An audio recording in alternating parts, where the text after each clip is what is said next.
Feeling is the Secret by Neville Goddard. Originally published by G&J Publishing Company in 1944. Foreword. This book is concerned with the art of realizing your desire. It gives you an account of the mechanism used in the production of the visible world. It is a small book, but not slight. There is a treasure in it, a clearly defined road to the realization of your dreams. Were it possible to carry conviction to another by means of reasoned arguments and detailed instances, this book would be many times its size.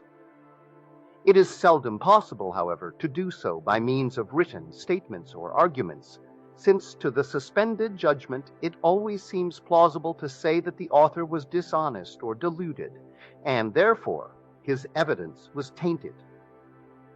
Consequently, I have purposely omitted all arguments and testimonials and simply challenge the open-minded reader to practice the law of consciousness as revealed in this book. Personal success will prove far more convincing than all the books that could be written on the subject. Neville. Chapter 1. Law and its Operation. The world and all within it is man's conditioned consciousness objectified. Consciousness is the cause as well as the substance of the entire world. So it is to consciousness that we must turn if we would discover the secret of creation. Knowledge of the law of consciousness and the method of operating this law will enable you to accomplish all you desire in life. Armed with a working knowledge of this law, you can build and maintain an ideal world. Consciousness is the one and only reality, not figuratively, but actually. This reality may, for the sake of clarity, be likened unto a stream which is divided into two parts, the conscious and the subconscious. In order to intelligently operate the law of consciousness, it is necessary to understand the relationship between the conscious and the subconscious. The conscious is personal and selective. The subconscious is impersonal and non-selective. The conscious is the realm of effect. The subconscious is the realm of cause. These two aspects are the male and female divisions of consciousness. The conscious is male, the subconscious is female. The conscious generates ideas and impresses these ideas on the subconscious. The subconscious receives ideas and gives form and expression to them. By this law, first conceiving an idea and then impressing the idea conceived on the subconscious, all things evolve out of consciousness. And without this sequence, there is not anything made that is made. The conscious impresses the subconscious, while the subconscious expresses all that is impressed upon it. The subconscious does not originate ideas, but accepts as true those which the conscious mind feels to be true, and, in a way known only to itself, objectifies the accepted ideas. Therefore, through his power to imagine and feel, and his freedom to choose the idea he will entertain, man has control over creation. Control of the subconscious is accomplished through control of your ideas and feelings. The mechanism of creation is hidden in the very depth of the subconscious, the female aspect, or womb of creation. The subconscious transcends reason and is independent of induction. It contemplates a feeling as a fact existing within itself, and on this assumption proceeds to give expression to it. The creative process begins with an idea, and its cycle runs its course as a feeling, and ends in a volition to act. Ideas are impressed on the subconscious through the medium of feeling. No idea can be impressed on a subconscious until it is felt, but once felt, be it good, bad, or indifferent, it must be expressed. Feeling is the one and only medium through which ideas are conveyed to the subconscious. Therefore, the man who does not control his feeling may easily impress the subconscious with undesirable states. By control of feeling is not meant restraint or suppression of your feeling, but rather the disciplining of self to imagine and entertain only such feeling as contributes to your happiness. Control of your feeling is all important to a full and happy life. Never entertain an undesirable feeling, nor think sympathetically about wrong in any shape or form. Do not dwell on the imperfection of yourself or others. To do so is to impress the subconscious with these limitations. What you do not want done unto you, do not feel that it is done unto you or another. This is the whole law of a full and happy life. Everything else is commentary. Every feeling makes a subconscious impression, and unless it is counteracted by a more powerful feeling of an opposite nature, must be expressed. The dominant of two feelings is the one expressed. I am healthy is a stronger feeling than I will be healthy. To feel I will be is to confess I am not. I am is stronger than I am not. What you feel you are always dominates what you feel you would like to be. Therefore, to be realized, the wish must be felt as a state that is, rather than a state that is not. Sensation precedes manifestation and is the foundation upon which all manifestation rests. Be careful of your moods and feelings, for there is an unbroken connection between your feelings and your visible world. Your body is an emotional filter and bears the unmistakable marks of your prevalent emotions. Emotional disturbances, especially suppressed emotions, are the causes of all disease. To feel intensely about a wrong without voicing or expressing that feeling is the beginning of disease, dis-ease, in both body and environment. Do not entertain the feeling of regret or failure for frustration or detachment from your objective results in disease. Think feelingly only of the state you desire to realize. Feeling the reality of the state sought and living and acting on that conviction is the way of all seeming miracles.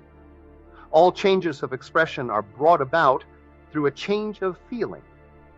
A change of feeling is a change of destiny. All creation occurs in the domain of the subconscious. What you must acquire, then, is a reflective control of the operation of the subconscious. That is, control of your ideas and feelings. Chance or accident is not responsible for the things that happen to you, nor is predestined fate the author of your fortune or misfortune.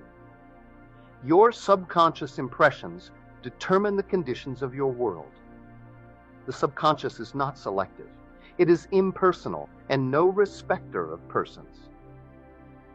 The subconscious is not concerned with the truth or falsity of your feeling. It always accepts as true that which you feel to be true.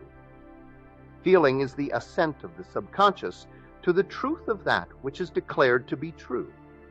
Because of this quality of the subconscious, there is nothing impossible to man. Whatever the mind of man can conceive and feel as true, the subconscious can and must objectify.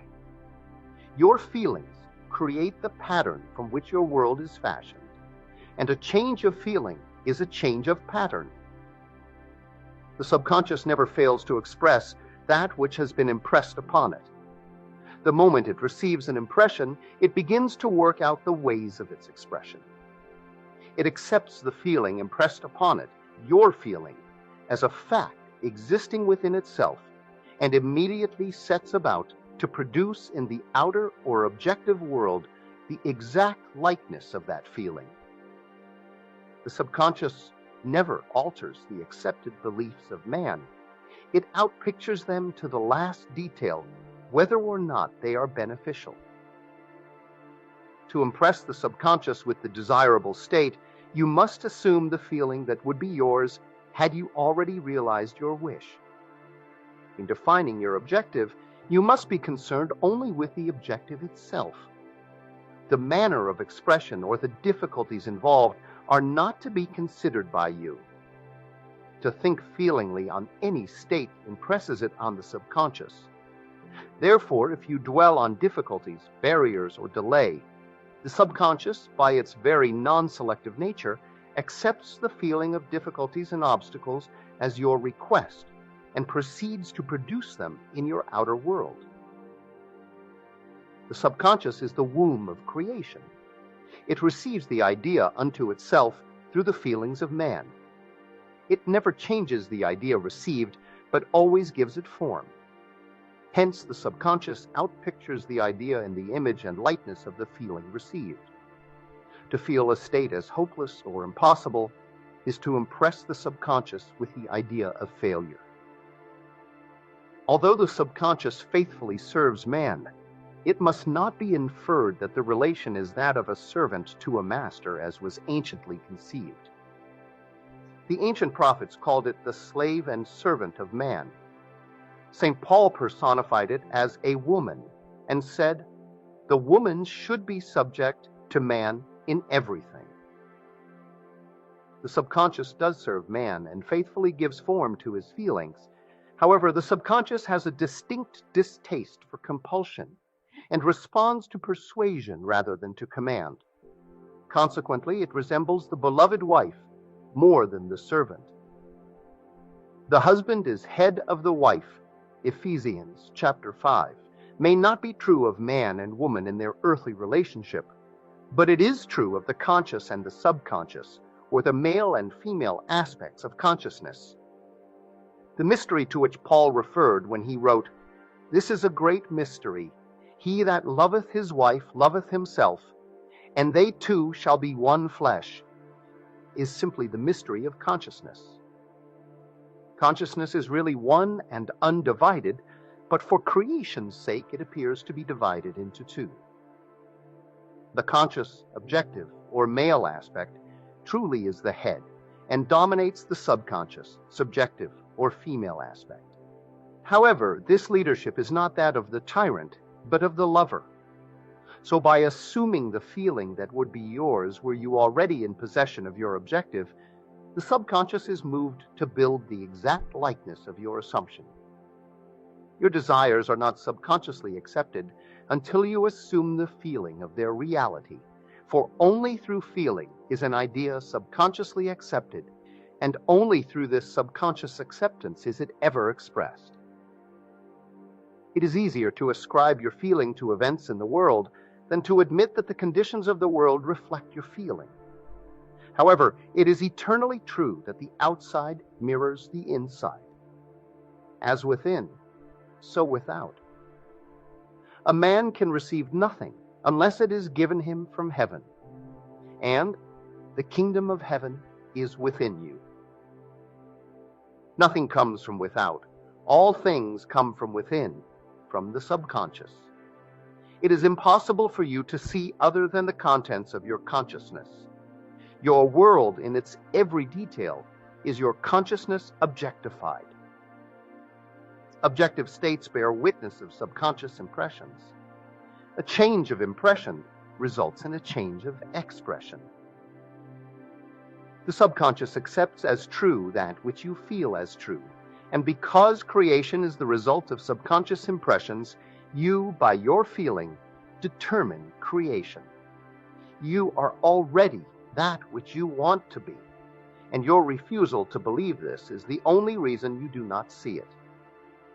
To seek on the outside for that which you do not feel you are is to seek in vain, for we never find that which we want.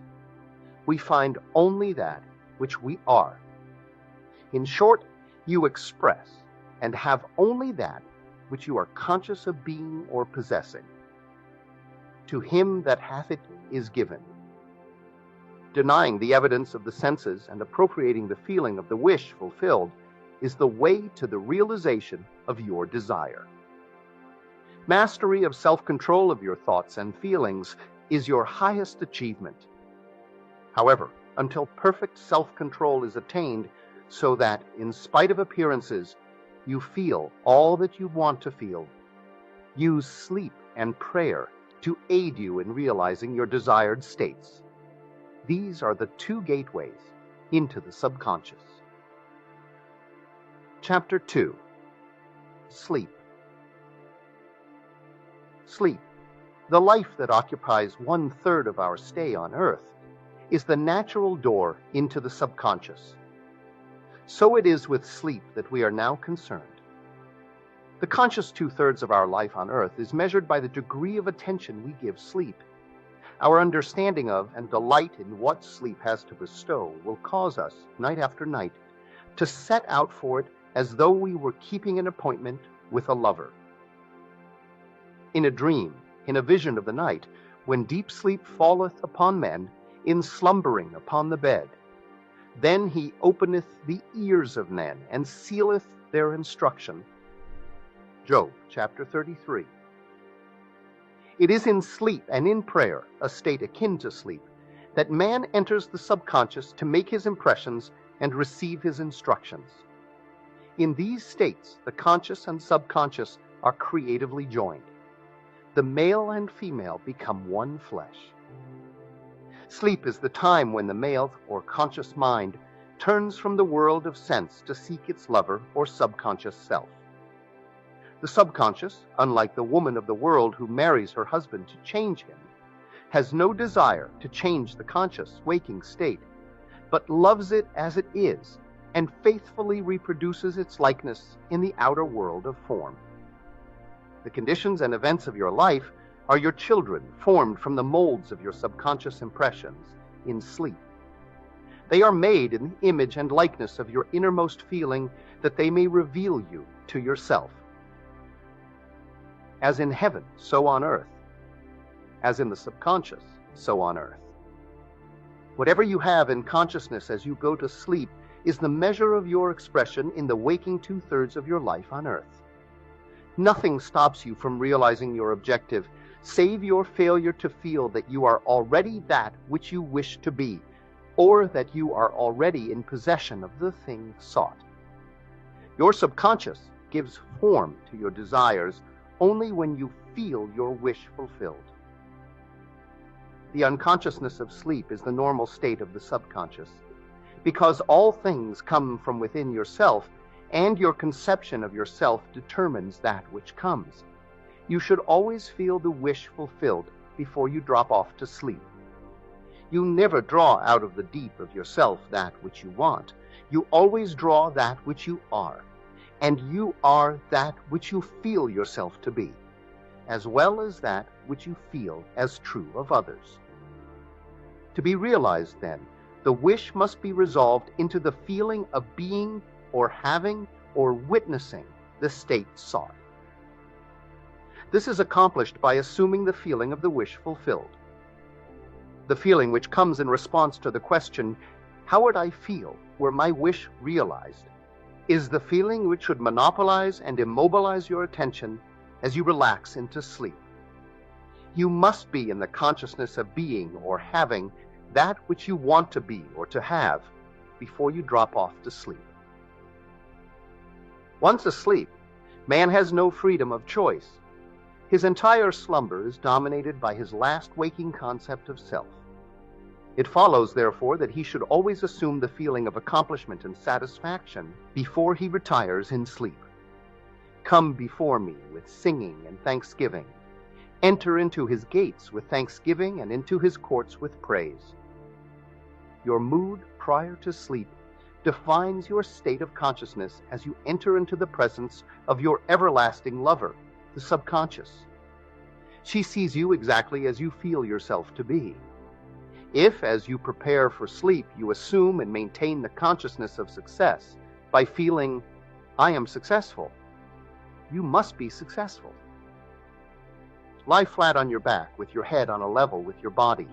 Feel as you would were you in possession of your wish, and quietly relax into unconsciousness. He that keepeth Israel shall neither slumber nor sleep. Nevertheless, he giveth his beloved sleep. The subconscious never sleeps. Sleep is the door through which the conscious waking mind passes to be creatively joined to the subconscious. Sleep conceals the creative act, while the objective world reveals it. In sleep, man impresses the subconscious with his conception of himself. What more beautiful description of this romance of the conscious and subconscious is there than that told in the Song of Solomon? By night on my bed I sought him whom my soul loveth. I found him whom my soul loveth. I held him, and I would not let him go, until I had brought him into my mother's house, and into the chamber of her that conceived me. Preparing to sleep, you feel yourself into the state of the answered wish, and then relax into unconsciousness. Your realized wish is he whom you seek. By night, on your bed, you seek the feeling of the wish fulfilled, that you may take it with you into the chamber of her that conceived you, into sleep, or the subconscious which gave you form, that this wish also may be given expression. This is the way to discover and conduct your wishes into the subconscious. Feel yourself in the state of the realized wish and quietly drop off to sleep. Night after night, you should assume the feeling of being, having, and witnessing that which you seek to be, possess, and see manifested. Never go to sleep feeling discouraged or dissatisfied. Never sleep in the consciousness of failure.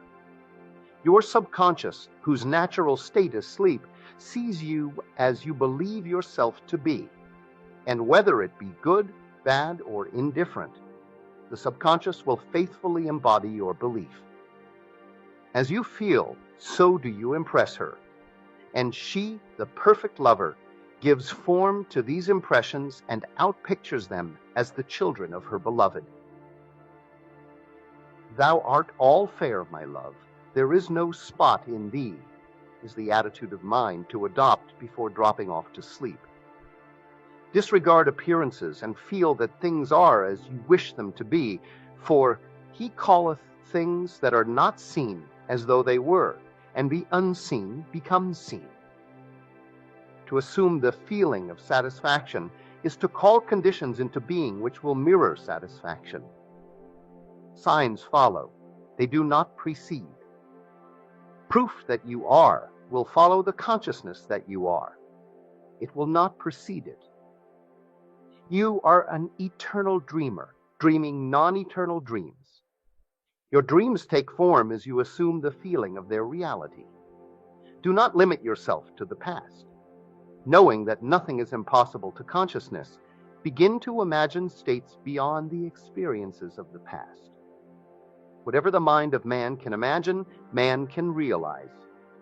All objective, visible states were first subjective, invisible states, and you called them into visible by assuming the feeling of their reality. The creative process is first imagining and then believing the state imagined. Always imagine and expect the best. The world cannot change until you change your conception of it. As within, so without. Nations, as well as people, are only what you believe them to be. No matter what the problem is, no matter where it is, no matter whom it concerns, you have no one to change but yourself, and you have neither opponent nor helper in bringing about the change within yourself. You have nothing to do but convince yourself of the truth of that which you desire to see manifested. As soon as you succeed in convincing yourself of the reality of the state sought, results follow to confirm your fixed belief. You never suggest to another the state which you desire to see him express. Instead, you convince yourself that he is already that which you desire him to be. Realization of your wish is accomplished by assuming the feeling of the wish fulfilled. You cannot fail unless you fail to convince yourself of the reality of your wish. A change of belief is confirmed by a change of expression. Every night, as you drop off to sleep, feel satisfied and spotless, for your subjective lover always forms the objective world in the image and likeness of your conception of it, the conception defined by your feeling. The waking two-thirds of your life on earth ever corroborates or bears witness to your subconscious impressions. The actions and events of the day are effects. They are not causes. Free will is only freedom of choice. Choose ye this day whom ye shall serve is your freedom to choose the kind of mood you assume. But the expression of the mood is the secret of the subconscious. The subconscious receives impressions only through the feelings of man, and, in a way known only to itself, gives these impressions form and expression. The actions of man are determined by his subconscious impressions. His illusion of free will, his belief and freedom of action, is but ignorance of the causes which make him act. He thinks himself free because he has forgotten the link between himself and the event. Man awake is under compulsion to express his subconscious impressions. If in the past he unwisely impressed himself, then let him begin to change his thought and feeling, for only as he does so will he change his world. Do not waste one moment in regret, for to think feelingly of the mistakes of the past is to reinfect yourself. Let the dead bury the dead. Turn from appearances and assume the feeling that would be yours were you already the one you wish to be. Feeling a state produces that state. The part you play on the world stage is determined by your conception of yourself. By feeling your wish fulfilled and quietly relaxing into sleep, you cast yourself in a star role to be played on earth tomorrow. And, while asleep, you are rehearsed and instructed in your part. The acceptance of the end automatically wills the means of realization. Make no mistake about this. If, as you prepare for sleep, you do not consciously feel yourself into the state of the answered wish, then you will take with you into the chamber of her who conceived you the sum total of the reactions and feelings of the waking day. And while asleep, you will be instructed in the manner in which they will be expressed tomorrow. You will rise believing that you are a free agent, not realizing that every action and event of the day is predetermined by your concept of self as you fell asleep. Your only freedom, then, is your freedom of reaction. You are free to choose how you feel and react to the day's drama, but the drama, the actions, events, and circumstances of the day have already been determined. Unless you consciously and purposely define the attitude of mind with which you go to sleep, you unconsciously go to sleep in the composite attitude of mind made up of all feelings and reactions of the day. Every reaction makes a subconscious impression and, unless counteracted by an opposite and more dominant feeling, is the cause of future action. Ideas enveloped in feeling are creative actions. Use your divine right wisely. Through your ability to think and feel, you have dominion over all creation. While you are awake, you are a gardener selecting seed for your garden. But except a corn of wheat fall into the ground and die, it abideth alone. But if it die, it bringeth forth much fruit. Your conception of yourself as you fall asleep is the seed you drop into the ground of the subconscious. Dropping off to sleep feeling satisfied and happy compels conditions and events to appear in your world which confirm these attitudes of mind. Sleep is the door into heaven. What you take in as a feeling, you bring out as a condition, action, or object in space. So sleep in the feeling of the wish fulfilled. As in consciousness, so on earth. Chapter 3. Prayer. Prayer, like sleep, is also an entrance into the subconscious. When you pray, enter into your closet, and when you have shut your door, pray to your Father, which is in secret, and your Father, which is in secret, shall reward you openly. Prayer is an illusion of sleep, which diminishes the impression of the outer world, and renders the mind more receptive to suggestion from within. The mind in prayer is in a state of relaxation and receptivity akin to the feeling attained just before dropping off to sleep. Prayer is not so much what you ask for as how you prepare for its reception. Whatsoever things ye desire, when ye pray, believe that you have received them, and ye shall have them. The only condition required is that you believe that your prayers are already realized. Your prayer must be answered if you assume the feeling that would be yours were you already in possession of your objective. The moment you accept the wish as an accomplished fact, the subconscious finds means for its realization. To pray successfully, then, you must yield to the wish, that is, feel the wish fulfilled. The perfectly disciplined man is always in tune with the wish as an accomplished fact. He knows that consciousness is the one and only reality, that ideas and feelings are facts of consciousness and are as real as objects in space. Therefore, he never entertains a feeling which does not contribute to his happiness, for feelings are the causes of the actions and circumstances of his life. On the other hand, the undisciplined man finds it difficult to believe that which is denied by the senses, and usually accepts or rejects solely on appearances of the senses. Because of this tendency to rely on the evidence of the senses, it is necessary to shut them out before starting to pray, before attempting to feel that which they deny. Whenever you are in this state of mind, I should like to, but I cannot, the harder you try, the less you are able to yield to the wish. You never attract that which you want, but always attract that which you are conscious of being. Prayer is the art of assuming the feeling of being and having that which you want. When the senses confirm the absence of your wish, all conscious effort to counteract the suggestion is futile and tends to intensify the suggestion. Prayer is the art of yielding to the wish and not the forcing of the wish. Whenever your feeling is in conflict with your wish, feeling will be the victor. The dominant feeling invariably expresses itself. Prayer must be without effort.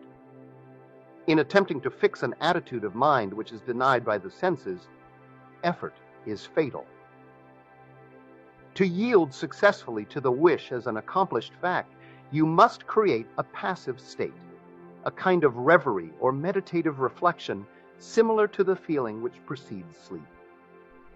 In such a relaxed state, the mind is turned from the objective world and easily senses the reality of a subjective state. It is a state in which you are conscious and quite able to move or open your eyes, but have no desire to do so. An easy way to create this passive state is to relax in a comfortable chair or on a bed. If on a bed, lie flat on your back with your head on a level with your body. Close the eyes and imagine that you are sleepy. Feel, I am sleepy. So sleepy. So very sleepy.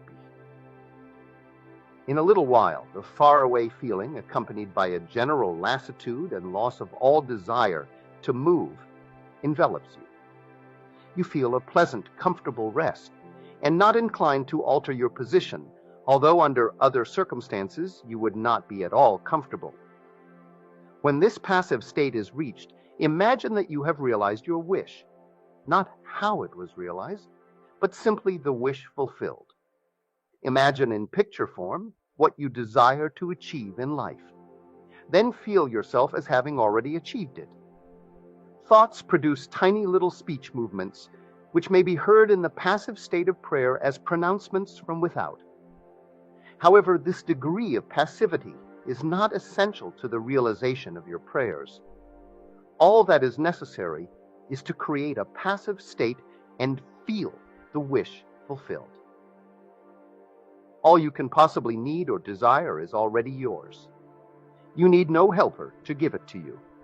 It is yours now. Call your desires into being by imagining and feeling your wish fulfilled. As the end is accepted, you become totally indifferent as to possible failure, for acceptance of the end wills the means to that end. When you emerge from the moment of prayer, It is as though you were shown the happy and successful end of a play, although you were not shown how that end was achieved. However, having witnessed the end, regardless of any anticlimactic sequence, you remain calm and secure in the knowledge that the end has been perfectly defined. Chapter 4. Spirit Feeling. Not by might nor by power, but by my Spirit, saith the Lord of hosts. Get into the spirit of the state desired by assuming the feeling that would be yours were you already the one you want to be. As you capture the feeling of the state sought, you are relieved of all effort to make it so, for it is already so. There is a definite feeling associated with every idea in the mind of man. Capture the feeling associated with your realized wish by assuming the feeling that would be yours were you already in possession of the thing you desire, and your wish will objectify itself. Faith is feeling. According to your faith, feeling, be it unto you. You never attract that which you want, but always that which you are. As a man is, so does he see. To him that hath it shall be given, and to him that hath not, it shall be taken away. That which you feel yourself to be, you are, and you are given that which you are. So assume the feeling that would be yours were you already in possession of your wish, and your wish must be realized. So God created man in his own image. In the image of God created he him.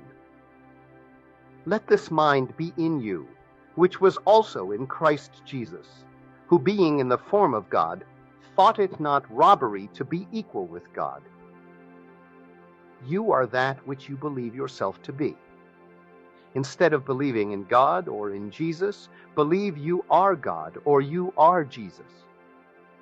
He that believeth on me, the works that I do shall he do also. Should be, he that believes as I believe, the works that I do shall he do also.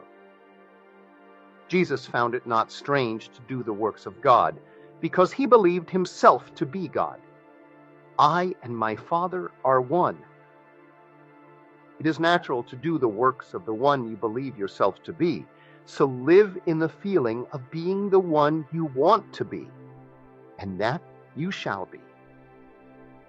When a man believes in the value of the advice given him and applies it, he establishes within himself the reality of success.